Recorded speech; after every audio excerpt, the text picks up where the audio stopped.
अभी भी मैं आपको बताने जा रहा था कि योग विद्या क्या होता है, क्योंकि आप देखे होंगे बहुत लोगों को आसन करते हैं। खास के हिंदुस्तान में सबसे जो प्रगतिशील पुरुषोत्तम योग के प्रचार करने वाले रहे बाबा रामदेव रहे। तो रामदेव अपने प्रोडक्ट का प्रचार करने के लिए ज़्यादा ध्यान देते हैं, टू द पॉइंट भी बोलते हैं, लेकिन बहुत सारी बातें बोलते हैं तो केवल फिजिकल दिखाते हैं। क्या दिखाते हैं? केवल आसना दिखाते हैं। लेकिन योग विद्या है वो आसन नहीं है। वो जानवर बहुत तगड़ा होता है, जानते हो क्या? लेकिन बुद्धि स्वार्थ से भरा होता है। कोई भी जानवर हो स्वार्थी हो, जंगली शेर हो, चीता हो, वो क्या करता है? पूरे जानवरों को खा के अपनी जिंदगी जीता है। तो वो जिंदगी नहीं है। जिंदगी है कि अपने लिए भी जियो, दूसरों को भी जीने दो। योग विद्या हमें ये सिखाता है। तो योग विद्या जो है विचार का संतुलन रहना ही योग विद्या। इसीलिए मैंने आपको योग विद्या का परिभाषा दिया। और ये जो हमारे ऋषियों मुनियों ने हजारों बरस की तपस्या के बाद जीवन कैसे जिया जाए उसको लिखते हैं। उसमें सारे ज्ञान के सागर हैं।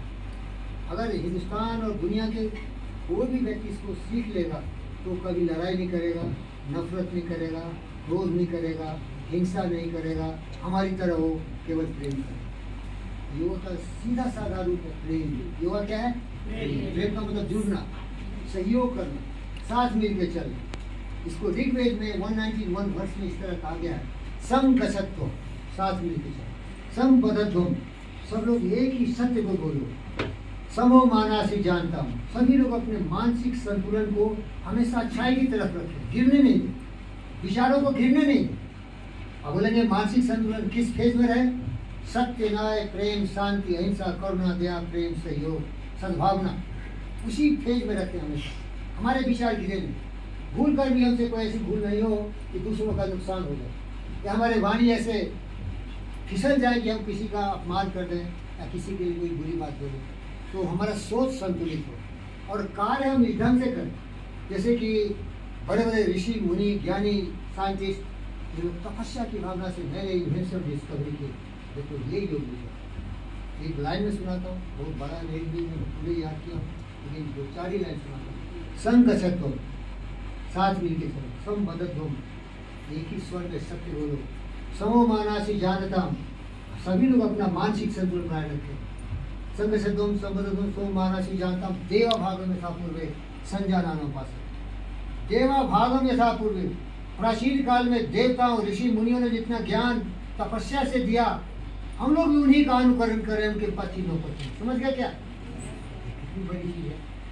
कभी भी फिसले नहीं दिमाग में, कभी जवान नहीं फिसले, सोच नियंत्रण करे हमारे जीवन को। यही योग है। योगा चित्त वृत्ति निरोध। बोले बेटा, योगा चित्त वृत्ति निरोध। अब देखो बालक है थोड़ा चंचल जागे, माइंड कंट्रोल में नहीं तो हमारी बात सुनते ना। जिसका भी माइंड कंट्रोल में नहीं होगा ना स्लीप कर जाएगा, ब्रेक नहीं लग रहा उसका, समझ रहे हो ना? तो योगा हमें क्या करता है? अपने विचारों पर ब्रेक लगाने के लिए बोलता है। जब हमारा आचार विचार व्यवहार अगर गलत हो रहा है तो चेक कर लेना चाहिए। नहीं समझे क्या? नहीं तो हम ही परेशान हो गए भाई। अब जितना भी किसी को मार दो, कुछ करो, तुम मरे जाओ। अब तलवार लेके चलो, तुम तलवार से ही कट के मरोगे। बंदूक लेके चलो, बंदूक की गोली से तुम्हारी जिंदगी जाएगी। लेकिन हमारी तरह केवल प्रेम करोगे तो प्रेम से कोई मरता है क्या? है कि नहीं? तो योग विद्या का यही परिभाषा है, योगा चित्त वृत्ति निरोध। बोलिए क्या योग विद्या का परिभाषा है? चलो बेटा उसको फोकस करो, जिसको मैं उंगली दिखा रहा हूँ।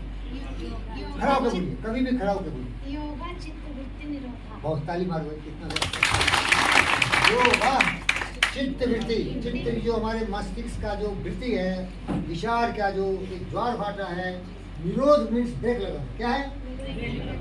निरोध मीन्स ब्रेक लगाना। हमारे यूपी के कुछ बच्चे निरोध का क्या मतलब तो अलग समझ रहे हैं। बोले तुम रिप्रोडक्टिव सिस्टम की बात कर रहे हो, वहाँ भी रेसिस्ट करता है कि ओवम और जो स्पर्म है उसको निरोध मीन्स रेसिस्ट करता है, दोनों का फॉर्मेशन नहीं है। मतलब हर जगह एक ही है निरोध का। रेसिस्ट करो, अपने चंचल मन को रेसिस्ट करो, ब्रेक लगाओ।